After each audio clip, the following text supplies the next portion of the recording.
আসসালামু আলাইকুম। Good evening. আমরা আজকের কথা না বাড়িয়ে অলরেডি অনেক রাত হয়ে গেছে। আমরা সরাসরি টপিকে চলে যাই। আমরা গতদিনে এই পেজেই ছিলাম। 55-year-old gentleman presents with acute confusional state. Examination shows ophthalmoplegia and nystagmus. And gait is ataxic. He is making some up stories to cover up his lost memory.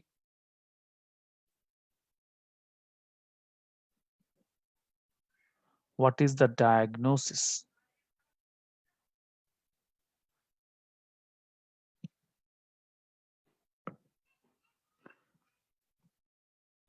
According to the story, a diagnosis alcohol intoxication.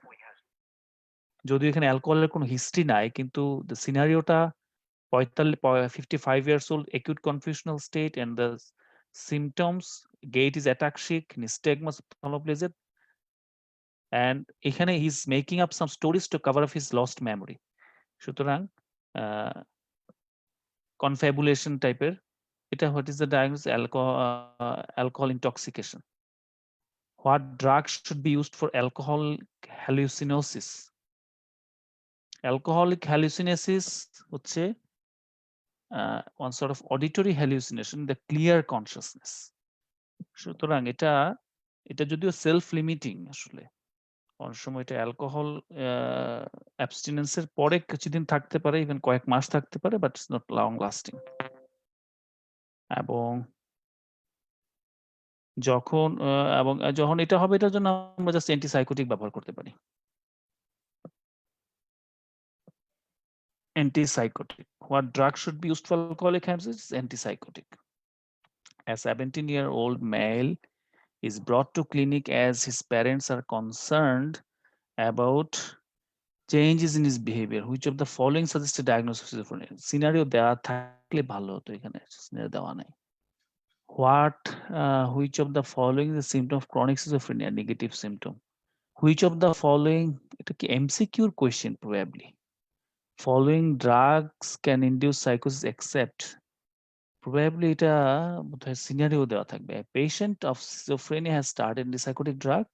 He has come for a follow-up investigation of CBC, WBC, 1500, neutrophil 30%, neutrophil 30%. তার মানে absolute neutrophil countও এখানে 450 মতো হবে।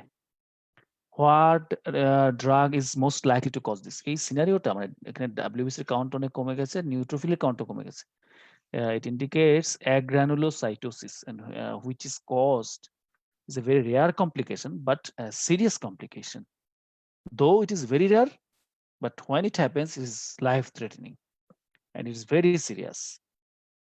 This is called agranulocytosis, and the only one drug, antipsychotic, is responsible for this, and this is clozapine. A 63-year-old man was found collapsed at the Department of Psychiatry outpatient.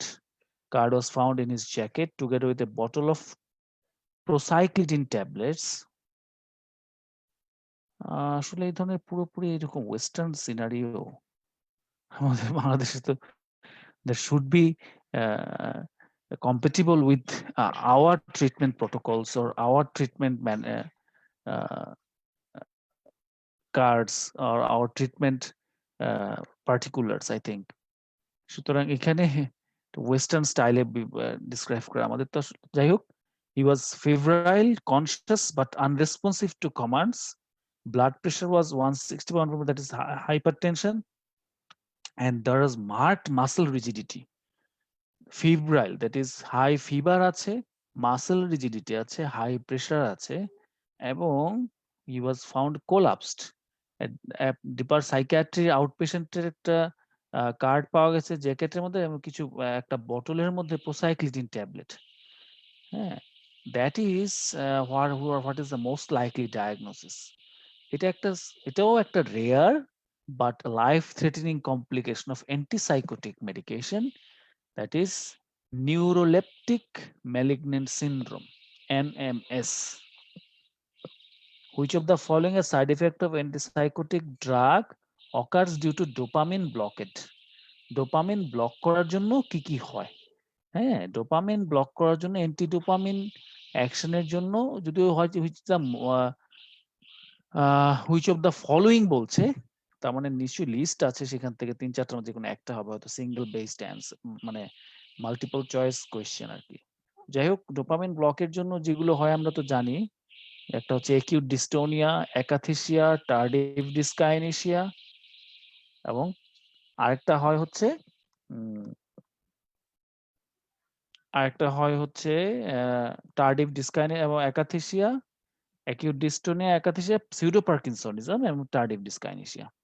আর হচ্ছে এখন এটা মানে আমরা জানি যে ডোপামিনের পাথওয়ে আছে অনেকগুলো, কয়েকটা পাথওয়ে আছে।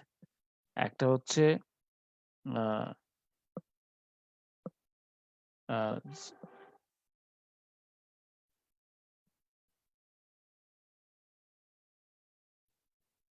Which of the following side effect, হ্যাঁ সাইড ইফেক্ট।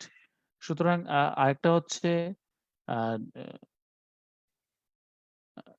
আরেকটা হচ্ছে যে ডোপামিনের পাথওয়ে যখন হাইপারপ্রোলেক্টিনিমিয়া হয়, এবং হাইপারপ্রোলেক্টিনিমিয়াটা হয় ডোপামিনের যখন টিউবারো ইনফান্ডিবুলার পাথওয়েটা যখন ব্লক করা হয়, সেটার জন্য হচ্ছে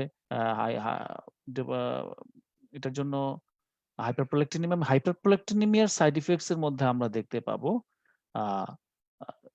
মানে ডিক্রিজড লিভিডো, তারপরে থাকবে হচ্ছে হাইপোগোনাডিজম, মিনিস্ট্রুরাল অ্যাবনরমালিটিস, গাইনোকমিশিয়া। এই জিনিসগুলো হচ্ছে হাইপারপ্রোলেক্টিনিমিয়ার জন্য।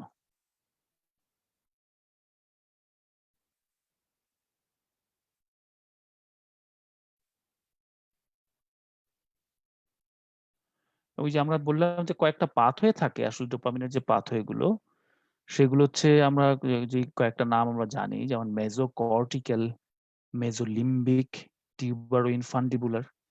হ্যাঁ, এখন মেজোলিম্বিক সিস্টেমের যেটা, সেটার জন্য আসলে আমাদের ওই লিম্বিক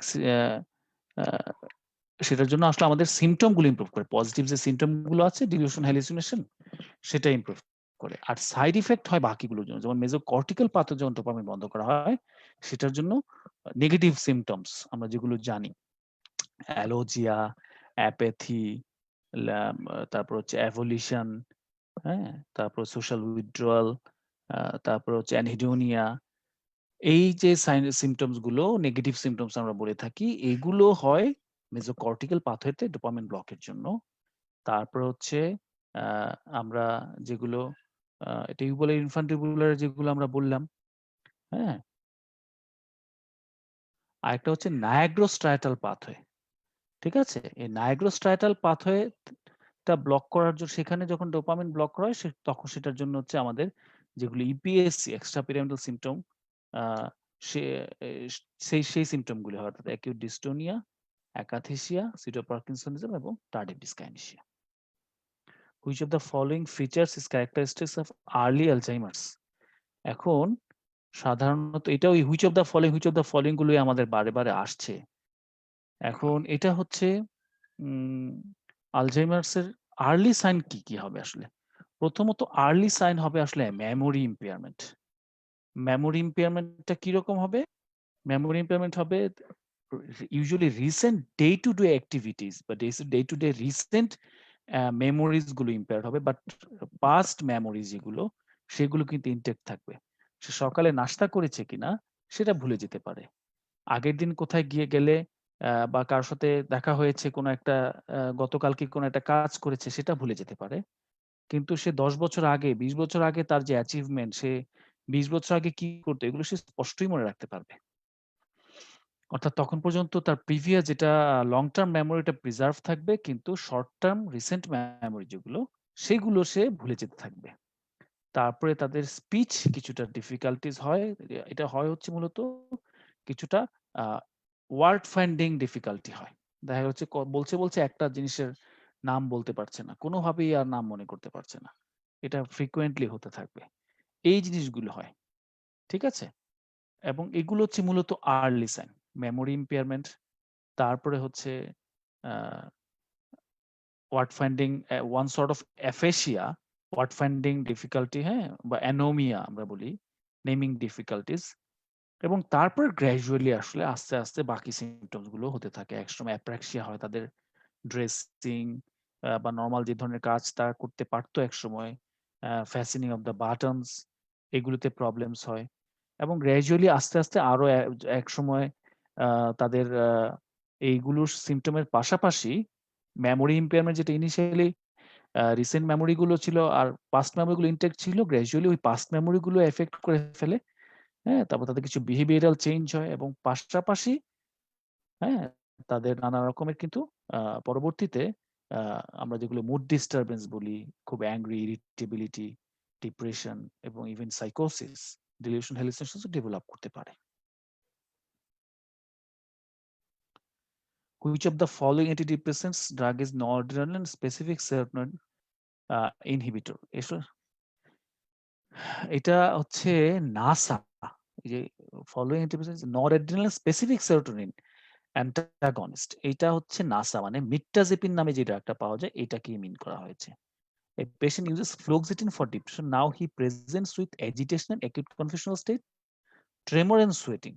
Examination shows muscle stiffness and hyperthermia, BP বেশি, tachycardia. What is your diagnosis? আসলে এই সিনারিওটা ওই আমাদের অ্যান্টিসাইকোটিক এবং অ্যান্টিডিপ্রেসেন্ট ২ টার ব্যবহারের ক্ষেত্রে কোনো সময় খুব মানে টক্সিসিটি হতে পারে এবং সিভিয়ার কিছু সাইড ইফেক্ট হতে পারে। Though these conditions are very rare, but at the same time when it happens life threatening, আমি আগেও বলেছি, আমি এখনো বলছি। এটাই অ্যাসার্ট করার জন্য যে আমরা ধরে নেব না যে এটা খেলে এই ধরনের সমস্যাগুলি হবে। It's very rare. কিন্তু আমাদেরকে কেয়ারফুল থাকতে হবে যে যদি কারো এই ধরনের সিম্পটমস ডেভেলপ করে দেন আমাদেরকে প্রম্পট রেসপন্স করতে হবে। এখানে আসলে এটা মেনশন করা দেওয়া উচিত ছিল যে একটা পেশেন্ট ইউজেস ফ্লুওক্সেটিন। এখন কত মিলিগ্রাম ফ্লুওক্সেটিন? ২০ মিলিগ্রাম বা একটা ক্যাপসুল খেলে কি এই জিনিসটা হবে? নেভার। হ্যাঁ? তো সিম্পটমটা হোয়াট ইস ইউর ডায়াগনোস? ডায়াগনোসটা হচ্ছে এই মানে এই ফ্লুওক্সেটিন হচ্ছে এসএসআরআই গ্রুপের অর্থাৎ সিলেক্টিভ সেরোটোনিন রিআপটেক ইনহিবিটর। এখন কখনো যদি ও বেশি ডোজে এএসআরআই খাওয়া হয় তাহলে সিনাপটিক ক্লেফটে সেরোটোনিনের কনসেন্ট্রেশন যখন স্বাভাবিকের চেয়ে অনেক বেশি বেড়ে যাবে তখন একটা কিছু সিম্পটমস এর কালেকশনের মাধ্যমে একটা সিনড্রোম ডেভেলপ করে which is called serotonin syndrome. And এখানে আমরা যে এটা আসলে অনেকটা ওভারল্যাপ করে অ্যাবাউট উইথ একটু আগে আমরা যেটা বলেছি এনএমএস বা নিউরোলেপটিক ম্যালিগন্যান্ট সিনড্রোমের সাথে। তো এই যে ওভারল্যাপিংটা কারণ এখানেও দেখা যাচ্ছে আমি হাইপারথার্মিয়া দেখছি, ওখানেও হাইপারথার্মিয়া ছিল, এখানেও মাসল স্টিফনেস, ওখানেও মাসল স্টিফনেস ছিল। এখানেও আমরা দেখতে পাচ্ছি হাইপারটেনশন, ওখানেও হাইপারটেনশন ছিল। হ্যাঁ? অনেক symptoms more or less cover মানে এটার মধ্যে একটা ওভারল্যাপিং আছে। তো আমাদেরকে হিস্ট্রি নিয়ে অ্যাকচুয়ালি এটাকে একটু আ আ আমাদেরকে এটা ডিফারেনশিয়েট করতে হবে। তবে ওভারঅল ক্লিনিক্যাল ডিফারেনশিয়েশন এর মধ্যে এখানকার যে মাসল রিজিডিটি আর হাইপারথার্মিয়া আর এনএমএস এর রিজিডিটি হাইপারথার্মিয়ার মধ্যে অনেক ডিফারেন্স। কারণ হচ্ছে এনএমএস এর রিজিডিটি অনেক বেশি এবং আ একেবারে লোহার মতো শক্ত বা অনেক যথেষ্ট শক্ত হয়ে যায়। অনেক হাই গ্রেড ফিভার হয়। ঠিক আছে? পাশাপাশি ইভেন দে বিকাম মিউট এটাকে বলা হয় একাইনেটিক মিউটিজম সেটা ডেভেলপ করে। কিন্তু মানে যেটা আমরা বলছি মানে সেরোটোনিন সিনড্রোম সেখানে এইসব ট্রেমর, অ্যাকুইট কনফিউশনাল স্টেট এর সাথে কিছুটা মাসল রিজিডিটি এবং হাইপারথার্মিয়া ডেভেলপ করে বাট সেটা কিন্তু এনএমএস এর মতো না। আর হচ্ছে ড্রাগ হিস্ট্রি থাকবে। সাপোজ এখানে তার হিস্ট্রি হচ্ছে ফ্লুওক্সেটিনের, তার তো অ্যান্টিসাইকোটিক এর হিস্ট্রি নাই। এবং এখানে যেটা একটু মেনশন করে দেওয়া উচিত ছিল যে সে কত ডোজে খাচ্ছে। শুধুমাত্র একটা এসআরআই বা ২ টা এসআরআই থেকে জিনিসটা হওয়া ইস ভেরি আনলাইকলি। হাউএভার আমাদের এখানকার ডায়াগনোসটা হচ্ছে what is your diagnose? Diagnose হচ্ছে আ serotonin syndrome. Now, a patient has bipolar disorder. He has been started with lithium. Which investigation should be checked before start and regularly thereafter? আমরা লিথিয়ামের এটা bipolar ডিসঅর্ডারে খুব commonly এখন আর ব্যবহার করা হয় না। কিন্তু তারপরেও ইটস মানে excellent drugs a a in control of agitation এবং মেইনটেন্যান্স। হ্যাঁ? আ অর্থাৎ প্রোফাইল্যাক্সিস অফ বাইপোলার মানে বাইপোলার ম্যানিয়া। আ তো সুতরাং আমরা কি দেখব? একটা লিথিয়ামের কিছু আমরা যখন একটা লিথিয়াম করতে যাব, লিথিয়ামের কিছু সাইড ইফেক্ট ডেভেলপ করে কখনো। তো সেগুলোকে মাথায় রেখেই বেসিক্যালি আমরা বেসলাইন ইনভেস্টমেন্টস গুলো করব। বেসলাইন ইনভেস্টমেন্টস এর প্রথম থাকবে সিবিসি থাকবে, সিরাম ইলেক্ট্রোলাইটস থাকবে, সিরাম ক্রিয়েটিনিন থাকবে, ইজিএফআর থাকবে। কারণ আমরা যদি কারো আগে থেকেই যদি কিডনি ইম্পেয়ার থাকে, ক্রনিক কিডনি ডিজিজ বা কিডনি ইম্পেয়ার থাকে, তাকে আমরা লিথিয়াম দিব না। কারণ লিথিয়ামের যারা অনেক ফর লং ইয়ার্স 10-15 ইয়ার্স বা ফর লং ইয়ার্স যারা লিথিয়াম ব্যবহার করে তাদের দেখা যায় যে কিছুটা কিডনি ইম্পেয়ারমেন্ট হওয়ার সম্ভাবনা থাকে। তো আগের থেকে যদি কারো কিডনি কম্প্রোমাইজ থাকে তাহলে সেক্ষেত্রে ইটস কন্ট্রা ইন্ডিকেটেড লিথিয়াম। তো সুতরাং আমরা আগে এটা দেখে নিব। এবং লিথিয়ামের কারণে কখনো কিছুটা থাইরয়েড অ্যাবনর্মালিটি হয়, মানে হাইপোথাইরয়েডিজম হয়। ঠিক আছে? হাইপোথাইরয়েডিজম এবং থাইরয়েড এনলার্জড হয় কারো ক্ষেত্রে। But it is reversible. হ্যাঁ? অর্থাৎ লিথিয়াম বন্ধ করলে এটা আবার ঠিক হয়ে যায়। তো সেটাও আমাদেরকে মাথায় রাখতে হবে। এবং লিথিয়ামের কারণে ওই যে বললাম যেহেতু কিডনি ইম্পেয়ারমেন্ট হয় বা সেটা কিছুটা কিডনির উপর ইফেক্ট আছে, যার কারণে কিছুটা ইলেকট্রোলাইট ইমব্যালেন্সও হতে পারে। এবং ওই লিথিয়াম ইনডিউসড কিছু বিনাইন কিছু কার্ডিয়াক চেঞ্জও হয় এবং লিউকোসাইটোসিস হতে পারে। এই জিনিসগুলো মাথায় রেখে আমরা তাহলে এই যখন একটা পেশেন্ট আসবে আমরা বেসলাইনে সিবিসি করব, তার কিডনি স্ট্যাটাসটা দেখব, অর্থাৎ তার ইলেকট্রোলাইট, ক্রিয়েটিনিন এবং ইজিএফআর, থাইরয়েড স্ট্যাটাসটা দেখব, টিএসএইচ, তার আমরা ইসিজি করব। ঠিক আছে? এটা হচ্ছে বেসলাইন।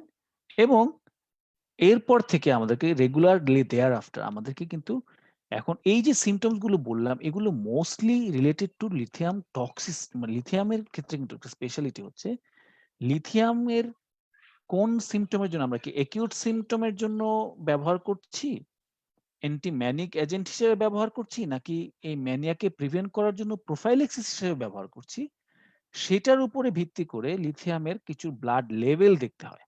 অর্থাৎ রক্তে লিথিয়ামের মাত্রাটা কি পর্যায়ে আছে সেটা আমাদেরকে রেগুলারলি মনিটর করতে হয়। ইউজুয়ালি ৩ মাস পরে আমাদেরকে লিথিয়ামের মাত্রাটা মনিটর করতে হয় যখন একটা পেশেন্ট স্টেবল থাকে। তো এবং এই যে সাইড ইফেক্টস গুলোর কথা বললাম এগুলো কিন্তু রিলেটেড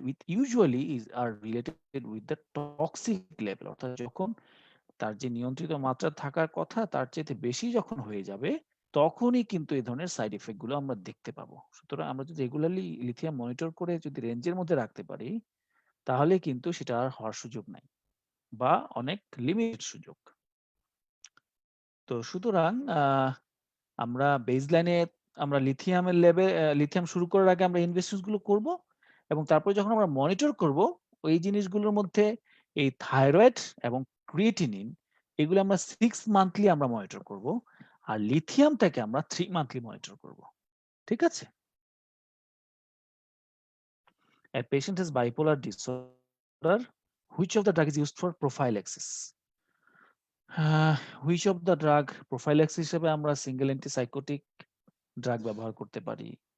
প্রোফাইল্যাক্সিস হিসেবে আমরা মুড স্টেবিলাইজিং এজেন্ট বলতে আমরা যেটা বুঝি লিথিয়াম বা ভ্যালপ্রয়েট, হ্যাঁ, ল্যামোট্রিজিন এগুলোও ব্যবহার করতে পারি। এবং আবার এই দুটোকে কম্বাইন হিসেবে অনেক সময় আমরা প্রোফাইল্যাক্সিস এজেন্ট হিসেবে ব্যবহার করতে পারি। তারপর হচ্ছে 18-year-old man has repeated episodes of breathlessness and palpitation lasting for about 20 minutes and resolves gradually. There are no abnormal physical signs. Which of the following is the most likely cause of these features? এই যে একটা 18 বছর has repeated episodes of breathlessness and palpitation lasting for about 20 minutes and resolve gradually indicate করে এটা এক ধরনের panic attack, repeated panic attack হচ্ছে। 20 মিনিটের মধ্যে থাকার পর ঠিক হয়ে যাচ্ছে, হ্যাঁ, এবং হচ্ছে তার ফিজিক্যালি তেমন কিছু পাওয়া যায়নি, তাই তো? No abnormal physical signs. এটা most likely cause of this features. Repeated panic attack, এখন রিপিটেড প্যানিক অ্যাটাক এটা আমি আগেও প্যানিক ডিসঅর্ডার বলার সময় বলেছি। এখানে বেসিক্যালি শুনতে চাচ্ছে যে এটা most likely cause of this, আমরা বলবো এটা panic attack, repeated panic attack. এখন রিপিটেড প্যানিক অ্যাটাকটা কি বিভিন্ন কারণে হতে পারে, প্যানিক ডিসঅর্ডারের কারণে হতে পারে বা অন্যান্য anxiety disorder, agoraphobia, general anxiety disorder, even obsessive compulsive disorder, এদেরও কিন্তু রিপিটেড প্যানিক অ্যাটাক হতে পারে। অর্থাৎ যে কোনো একটা ফোবিয়া বা যে কোনো একটা ফিয়ারফুল স্টিমুলাস থেকে কিন্তু প্যানিক অ্যাটাক হতে পারে। এখন ওই ফিয়ারফুল স্টিমুলাস যদি রিপিটেডলি আসে, একজন মানুষ কুকুর দেখলেই একদম আতঙ্কে অজ্ঞান হওয়ার অবস্থা হয়। এখন তার সামনে যদি প্রতিদিন একটা করে নতুন ধরনের কুকুর আনে, সে প্রতিদিন অজ্ঞান হবে। তার মানে তার রিপিটেড প্যানিক অ্যাটাক হবে। হ্যাঁ? এটা হচ্ছে স্পেসিফিক ফোবিয়া থেকে প্যানিক অ্যাটাক হলো। আরেকটা হচ্ছে একটা মানুষের কিছুই নেই। এমনিতেই হঠাৎ ৭, ১০ দিন, ১৫ দিন, ১ দিন হঠাৎ করে ছুটে আছে। হঠাৎ করে ধরফর করে ঘুরে হাত পা কেঁপে একদম যায় অবস্থা। কিছুক্ষণ পরে ১০, ১৫ মিনিট, ২০ মিনিট পরে দেখা গেল ঠিক হয়ে গেছে। এইটা হচ্ছে আমরা বলি অ্যাপারেন্টলি কোনো কারণ নাই। অ্যাপারেন্টলি কোনো স্পেসিফিক কোনো স্টিমুলাস বা কোনো রিলেভেন্ট কিছু নাই যার কারণে হয়েছে। এই ধরনের প্যানিক অ্যাটাককে আমরা বলি আনএক্সপ্লেইনড প্যানিক অ্যাটাক। ঠিক আছে? অর্থাৎ কোনো কিছু রেসপন্সে সেই প্যানিক অ্যাটাকটা হয় নাই। এই আনএক্সপ্লেইনড প্যানিক অ্যাটাক যদি রিপিটেডলি হয়, তখন আমরা এটাকে বলি panic disorder. Okay? Okay. An army was well 6 months ago. Now he is suffering from sleep disturbance and nightmares. He gets up in a state of anxiety, which is associated with palpitation. He had come back from a mission before that. He has no other significant past history. What is your diagnosis? অর্থাৎ ৬ মাস আগে ভালোই ছিল। এখন হচ্ছে তার ঘুমের সমস্যা এবং খুব দুঃস্বপ্ন দেখে এবং যখন জেগে ওঠে খুব দুশ্চিন্তা হয়, সাথে প্যালপিটেশন হয়। হ্যাঁ? এবং সে ব্যাক করেছে একটা মিশন থেকে। এর আগে তার কোনো সিগনিফিক্যান্ট পাস্ট কোনো সাইকিয়াট্রিক হিস্ট্রি নাই বা পাস্ট তেমন কোনো সিগনিফিক্যান্ট হিস্ট্রি নাই। What is your diagnosis? এখন এই যে সিনারিওটা বর্ণনা করেছে যে একটা মানুষের দুঃস্বপ্ন হচ্ছে, খুব দুশ্চিন্তা হচ্ছে, ঘুমোতে পারছে না। মিশন থেকে এসছে। তার আগে তেমন সমস্যা ছিল না। তো এখন সাধারণত মিশন গুলোতে কি হয়? মিশন গুলো ইউজুয়ালি রিলেটেড ওয়ান ওয়ার বা খুব বড় কনফ্লিক্টিং জোন গুলিতেই তো মিশন থাকে। সেখানে দেখা যাচ্ছে মাঝে হয়তো নানা রকমের ওয়ার হয় বা নানা রকম ক্রাউড কন্ট্রোল করতে হয়, ভায়োলেন্স হয়। Of course this are very stressful এবং this stress are termed as extraordinary stress. এমনিতে আমাদের দৈনন্দিন জীবনে তো দুর্ঘটনা বা স্ট্রেস তো থাকেই। কিন্তু যখন এই যুদ্ধ, বিধ্বস্ততা এগুলো যখন আসে, খুব বড় রকমের রোড ট্রাফিক অ্যাক্সিডেন্ট, হ্যাঁ? হ্যাঁ? এই জিনিসগুলো, হ্যাঁ? বা রেপ, হোমিসাইড, হ্যাঁ? সিরিয়াস ভায়োলেন্স, হ্যাঁ? এইগুলোকে আমরা বলি এক্সট্রাঅর্ডিনারি স্ট্রেস। এইগুলির কারণে যখন কিছু অ্যাংজাইটি সিম্পটম ডেভেলপ করে, হ্যাঁ? এবং মাঝে যে একটা এইগুলো এটাকে নাম দেওয়া হয় পোস্ট ট্রমাটিক স্ট্রেস ডিসঅর্ডার। অর্থাৎ কোনো একটা ট্রমা হয়েছে, ট্রমার থেকে পোস্ট ট্রমাটিক স্ট্রেস ডিসঅর্ডার। সাধারণত ওই ট্রমা হওয়ার ১ মাস পরে যদি এই সিম্পটম গুলো থাকে বা হয়, তখন আমরা এটাকে বলি পোস্ট ট্রমাটিক স্ট্রেস ডিসঅর্ডার। তো সেখানে হয় কি কমনলি কিছু সিম্পটম থাকে। আমরা যেমন একটা হাইপার অ্যারাউজাল হয়, অর্থাৎ একটা অ্যানশাস স্টেট। দুশ্চিন্তা হলে যেরকম খুব উত্তেজিত, খুব অ্যাজিটেটেড, প্যালপিটেশন, সোয়েটিং, নানা রকম অ্যাংজাইটি ফিজিক্যাল সিম্পটমস গুলো হয়, খুব অ্যানশাস থটস হয়। হ্যাঁ? এই যে একটা অ্যারাউজাল স্টেট হয়, এইটা হয়। ইমেজারি হয়, অর্থাৎ মানে ফ্ল্যাশব্যাক হতে থাকে। হ্যাঁ? আগে যেসব দুর্ঘটনা ঘটছে সেই দুর্ঘটনার স্মৃতিগুলো বারবার মনে আসতে থাকে। এটার জন্য দেখা গেল যে খুব নাইটমেয়ারস হয়। জেগে থাকলে তেমন না, কিন্তু প্রায় দুঃস্বপ্ন দেখি সেই সবগুলো সেসব বাজে স্মৃতিগুলো ঘুমের মধ্যে দুঃস্বপ্ন আকারে ফিরে আসে। এটার জন্য স্লিপ ডিস্টারবেন্স হয়। হ্যাঁ? এবং তারা সাধারণত এই জিনিসগুলোকে এভয়েড করতে চায়। চেষ্টা করে কোনোভাবে এই ধরনের স্মৃতিগুলো যাতে না সবসময় একটু রেস্টলেস থাকে। This is the typical symptoms of post traumatic stress disorder. দেখা গেল একটা মেয়ে, সে রেপড হলো, তার এই ধরনের সিম্পটমস গুলো হতে পারে। বা একজন একটা সিভিয়ার রোড ট্রাফিক অ্যাক্সিডেন্টে পড়েছে। দেখা গেল যে তার পাশের যাত্রীটিই মারা গেছে, সে ভাগ্যক্রমে বেঁচে গেছে। তার ওই ধরনের বিষয়গুলো হতে পারে। হ্যাঁ? বা বিশাল বড় কোনো ন্যাচারাল ক্যালামিটিস, বিশাল জলোচ্ছ্বাস, হ্যাঁ? কোনোভাবে বেঁচে গেছে। সেগুলোতে হতে পারে। Earthquake. A patient presents with poor concentration, dizziness, muscular aches and sleep disturbance, recently had a flu. এটা what is the most likely diagnosis? আসলে কিছু stereotype diagnosis থাকে। এটা হচ্ছে chronic fatigue syndrome.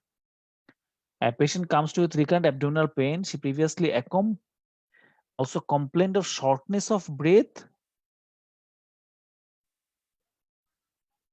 headache, burning micturition.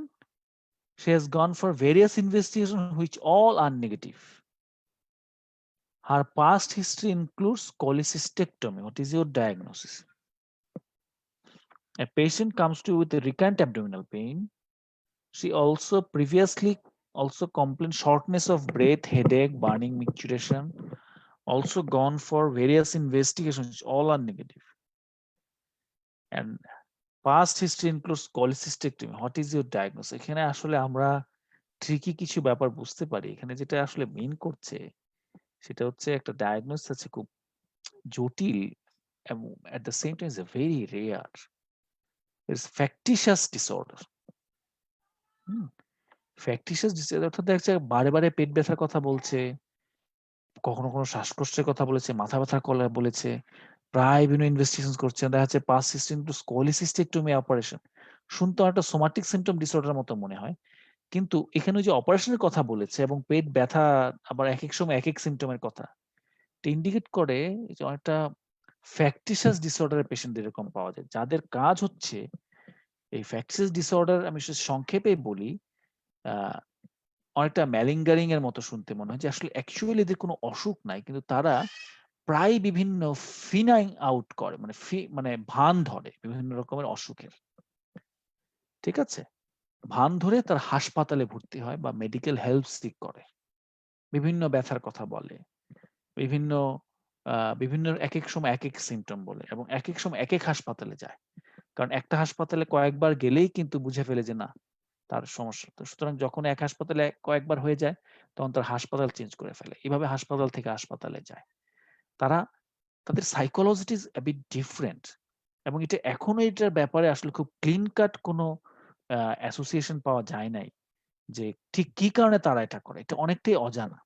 তবে হ্যাঁ, এটা কেন করে? কারণ আসলে তাদের সাইকোপ্যাথোলজিটা হচ্ছে দে হ্যাভ এ গেইন আ সেটা হচ্ছে আ এই জিনিসটা হচ্ছে তাদের এক ধরনের সিক রোল প্লে করতে তারা স্বচ্ছন্দ বোধ করে। অর্থাৎ তাদের একটা মানসিক তাড়না থাকে always to gain a sick role. তারা সবসময় অসুস্থ থাকবে। এইভাবেই নিজেদেরকে দেখতে পছন্দ করে। ঠিক আছে? এবং এইটার জন্য যে তাদের কোনো আমরা যেটাকে বলি ম্যাটেরিয়াল গেইন বা মনিটারি গেইন যেটা আমরা আরেকটা টার্ম আছে ম্যালিঙ্গারিং অর্থাৎ ওই যে মানে আমরা দেখে থাকি যে পুলিশে বা আর্মিতে যে তারা একটা অসুস্থতার করে যে তাদের ছুটি যাতে ১ মাস বাড়িয়ে দেওয়া হয়। বা যারা ওই যে ইন্সুরেন্স ক্লেইম করার জন্য বিভিন্ন অসুস্থতার ভান করে। অর্থাৎ সেখানে কিছু গেইন এর ব্যাপার আছে। স্পেসিফিক মনিটারি গেইন বা কোনো একটা স্পেসিফিক অ্যাচিভমেন্ট, হ্যাঁ? সেটা হয়তোবা দেখা গেল কোনো একটা শাস্তিকে এড়ানোর জন্য তারা হয়তো একটা অসুস্থতার ভান করছে। যে দেখাচ্ছে যে না সে ওই সময় অসুস্থ ছিল। কিন্তু এগুলোকে আমরা বলি ম্যালিঙ্গারিং যাদের একটা স্পেসিফিক অ্যাচিভমেন্ট বা একটা স্পেসিফিক গেইন আছে। Excuse me. হ্যাঁ? সেটা কোনো একটা শাস্তিকে এভয়েড করা হোক বা কোনো একটা মনিটারি গেইন হোক থ্রু ইন্সুরেন্স বা কোনো একটা ওই যে আর্মি বা কোনো একটা রেজিমেন্টেড ফোর্স গুলোতে বিভিন্ন ছুটি ছাটার জন্য তারা অনেক সময় এগুলো করে থাকে। কিন্তু এই আ মানে এই যে ফ্যাকটিশিয়াস ডিসঅর্ডার আসলে এরকম কোনো কিছুই পাওয়া যায় না। যে তাদের কোনো এটার জন্য কোনো ম্যাটেরিয়াল কোনো গেইন নাই। হ্যাঁ? তারা আসলেই অসুস্থ থাকতেই তাদের পছন্দ। কেন? এটাকে বলে ফ্যাকটিশিয়াস ডিসঅর্ডার এবং ফ্যাকটিশিয়াস ডিসঅর্ডার বাই প্রক্সি বলে একটা ব্যাপার আছে। সেটা হচ্ছে যে তারা অনেকে নিজের অসুস্থতার কথা বলে না। বাচ্চাদেরকে একেক সময় এই বাচ্চাদের একেকটা সিম্পটম নিয়ে একেক হাসপাতালে যাবে।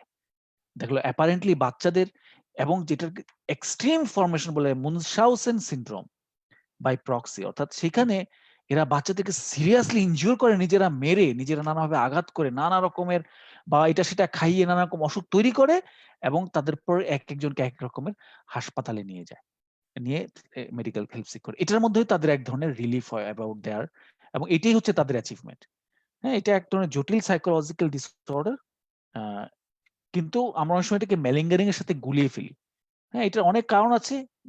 তাদের পার্সোনালিটি ডিসঅর্ডার থাকে। হ্যাঁ? তাদের প্রিভিয়াসলি অনেক রকমের অ্যাবিউজ এর হিস্ট্রি থাকে। আমরা একটা কথা বলতে পারি যে ডেফিনিটলি তাদের পার্সোনালিটি ইস নট নরমাল।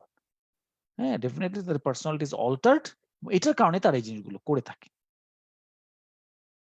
তারপরে 70 years old female was referred with 6 months history of amenorrhea and weight loss. for which no organic cause can be found. Which of the following features support diagnosis of anorexia nervosa? আসলে এটা তো আর features would support following feature না বললে তো আর কোনো সুযোগ নাই। Amenorrhea and weight loss, 17 years old, female, 6-month history. আচ্ছা, সেখানে হয়তো আরো কিছু ফিচার দেয়া ছিল। আপনারা anorexia nervosa ক্লিনিক্যাল ফিচার গুলো একটু দেখে নেবেন। Downy hair or lanugo is found in, এই যে এটা হচ্ছে এই anorexia nervosa একটা symptom। ঠিক আছে? তারপর which of the following ECG abnormality occurs in eating disorder? এখানে এটি মানে anorexia nervosa হয়তো জানতে চাচ্ছে anorexia nervosa ECG abnormality কি হয়? সাধারণত এটাকে বলে QT prolongation হতে পারে এবং conduction abnormality হতে পারে। Which of the following endocrine is unlikely to be found in eating disorder? এটা তো ওই which of the following যেহেতু বলা নাই, এখন কি হয় আসলে? ওই যে অ্যামিনোরিয়া হয়। হ্যাঁ, অ্যামিনোরিয়ার জন্য অ্যামিনোরিয়া হয় যে লো LH থাকে, FSH থাকে, এদের লো T3 থাকে। হ্যাঁ, তারপর হাইপোগ্লাইসেমিয়া হয়। এগুলো মূলত হচ্ছে এবং হাইপার কর্টিসোলেমিয়া হয়। এগুলো হচ্ছে মূলত endocrine feature. Russell sign is found in, Russell sign হচ্ছে এই যে নাকেলগুলোতে, হাতের যে নাকেলগুলো এখানে ক্যালাস ফর্মেশন হয়। এটা হচ্ছে অ্যানোরেক্সিয়া নার্ভাসের কাছাকাছি আরেকটা টিং ডিসঅর্ডার হচ্ছে বুলিমিয়া নার্ভাসা। এখানে দেখা যায় যে এই পেশেন্ট যারা তারা হচ্ছে হঠাৎ তাদের খাবারের তীব্র ব্যাক পায়, প্রায়ই হয় এটা হচ্ছে একসাথে অনেক খাবার খেয়ে ফেলে, এটাকে বলে বিঞ্জ ইটিং। অনেক খাবার অনেক পরিমাণে খেয়ে তারপরে আবার এদের এক ধরনের রিপেন্টেন্ট হয় যে আরে আমার এখন কি আমার তারপর ওজন বেড়ে যাবে, তখন করে কি আবার নিজেরা ওইটা বমি করে। তো ওই যে রিপিটের যে হাতে আঙ্গুল ঢুকিয়ে যে বমি করে, ইনডিউসড ভমিটিং, এইটা করতে করতে দাঁতের সাথে ঘষা লেগে লেগে এখানে এক ধরনের ক্যালাস ফর্মেশন হয়ে যায়। এই ক্যালাস ফর্মেশনের জন্য this is called Russell sign. It's found in bulimia nervosa. A patient has come to you but his symptoms cannot be explained by organic disease. তো এটা কি সোমাটিক সিম্পটম ডিসঅর্ডার? তাই তো বলবো। A 15 years old girl come to you with bloody tear. Her parents mentioned that she has this kind of event several times before. She has gone to several hospitals in the past before. এই যে আমি যেটা বললাম bloody টিয়ার, চোখ দিয়ে রক্ত বের হচ্ছে। হ্যাঁ, এখন চোখ দিয়ে রক্ত বের হচ্ছে এটার জন্য বিভিন্ন হাসপাতালে গেছে। এটার মানে আমরা অর্গানিক্যালি চিন্তা করলে এটা চিন্তা করতে পারি যে এখানে তাদের কি কোনো রকম ব্লিডিং ডিসঅর্ডার আছে কিনা।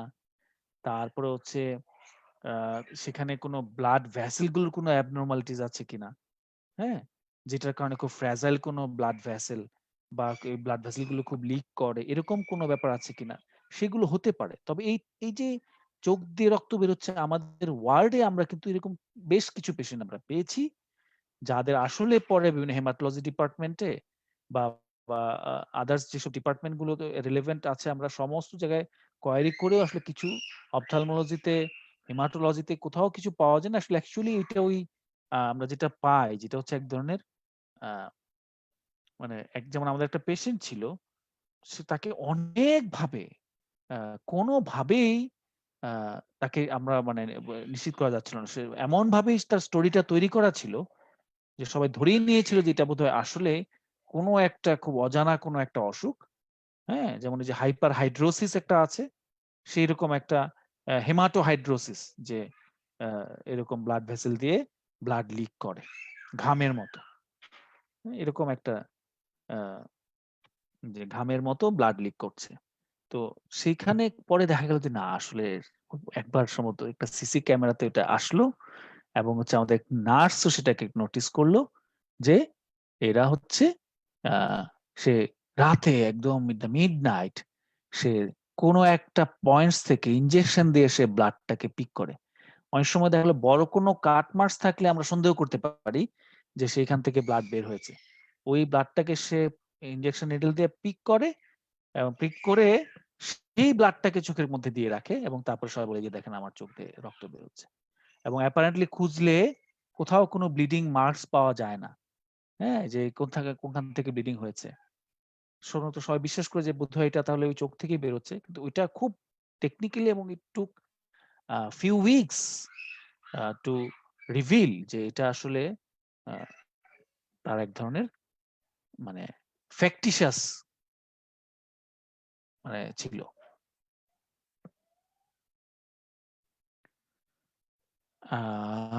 সুতরাং সেটার আলোকে এটাকে আসলে তারা ওই ফ্যাক্টিশিয়াস ডিসঅর্ডার শুনতে চাচ্ছে। এটাতে যেটা বুঝতে পারি।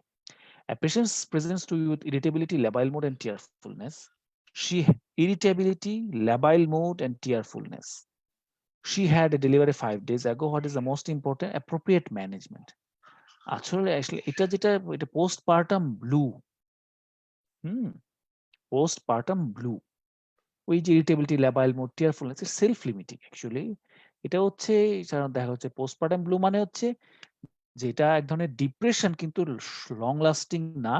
আর ডিপ্রেশন সব ক্রাইটেরিয়া ওকে ফুলফিল করবে না। কিছু সিম্পটম থাকবে। এটা সাধারণত ভেরি কমন, হ্যাঁ? তো এইটাতে দেখা যাচ্ছে এটা সেলফ লিমিটিং। এটা কিছুদিন পর আসলে এমনিতেই কারণ একটা মা হওয়ার সময় হরমোনাল একটা ইমব্যালেন্স হয়েছে। প্লাসেন্টাতে অনেক হরমোনস বের হতো, ওইটা ড্রাস্টিকলি ড্রপ করে গেছে। তারপরে বাচ্চা হওয়ার পরে যে এটাও তো একটা ট্রমা, না? এটা ট্রমা, স্ট্রেস এবং তার নতুন কিছু রেসপন্সিবিলিটি সেইগুলো মিলিয়ে এক ধরনের স্ট্রেস এবং ইন্টারনাল হরমোনাল ইমব্যালেন্স এগুলো সব মিলিয়ে তার ইমোশনাল একটা ইনস্ট্যাবিলিটি হয়। যেটার ফলে কিছু সিম্পটম দেখা দেয়। এবং সেগুলো সাধারণত গ্র্যাজুয়ালি এগুলো এমনিতেই ঠিক হয়ে যায়। তবে যদি এটা আরো সিম্পটম গুলো সিভিয়ার হয় এবং ডিপ্রেশনের আরো ফিচার গুলো দেখা দেয় এবং তার যে ইম্পেয়ারমেন্ট গুলো হয় সে নিজের কেয়ার নিচ্ছে না, বাচ্চার কেয়ার নিচ্ছে না, sometimes they become very aggressive, মানে they don't take care of their babies, তখন আমাদেরকে কিন্তু এটাকে সিরিয়াসলি ডিল করতে হবে এবং আমাদেরকে তখন প্রয়োজনে মেডিকেশন দিতে হবে। তখন এটা আমরা বলবো পোস্টপার্টাম ডিপ্রেশন বা major depressive disorder, peripartum onset. যাই হোক, আমার মনে হয় সিনারিও গুলো আজকে এখানে শেষ হয়ে গেল। তো সিনারিও গুলো মোটামুটি বলতে চেষ্টা করলাম। এখন সিনারিও ছাড়া এরপরে আমরা সিনারিও দেখতে পাচ্ছি। সিনারিও আসলে এই কোশ্চেন ব্যাংকের বেশিরভাগটা অংশ জুড়ে ছিল। অনেকগুলো ক্লাস লাগলো মোটামুটি সিনারিও গুলোকে কভার করতে। এখন সিনারিও ছাড়া এরপরে যে জিনিসগুলো আছে, এই যে কনভার্সন ডিসঅর্ডার, সোমাটোফর্ম ডিসঅর্ডার বা ডেলিরিয়াম ডিমেনশিয়া, সিজোফ্রেনিয়া, ওভারঅল কিন্তু এই যে কোশ্চেন গুলো আছে রিটেন হিসেবে লেখা, সেগুলো কিন্তু আসলে আমরা এই যে রিটেন অংশে লেখা এই যে ইন্ট্রোডাক্টরি সাইকিয়াট্রি রিটেন, তার আগে যে সিনারিও অফ ডিপ্রেশন এবং এটা আমি প্রথম ক্লাসে বলেছিলাম। আর এই রিটেন অংশটুকু রেখে আমি সিনারিওতে চলে গিয়েছিলাম। তো সিনারিও শেষ হয়েছে, এখন রিটেন অংশটুকু আছে। কিন্তু আসলে কি অ্যাকচুয়ালি দেখলে রিটেন অংশে যে জিনিসগুলো আছে তা ম্যাক্সিমামে আমরা সিনারিওতে আলোচনা করে ফেলেছি। তারপরে আমি just I will go through. I think এগুলোর জন্য হয়তো আর একটা বা হার্ডলি হয়তো ২ টা ক্লাস লাগতে পারে। আমি ওভারভিউ করব। তার মাধ্যমে মোটামুটিভাবে আমরা বলতে পারবো যে এই কোয়েশ্চেন গুলোকে এক রকমের সলভ করতে আমরা চেষ্টা করেছি। তারপরে আপনাদের যদি আরো কোনো প্রশ্ন থাকে then you can communicate with me through access. ভালো থাকবেন। Good night.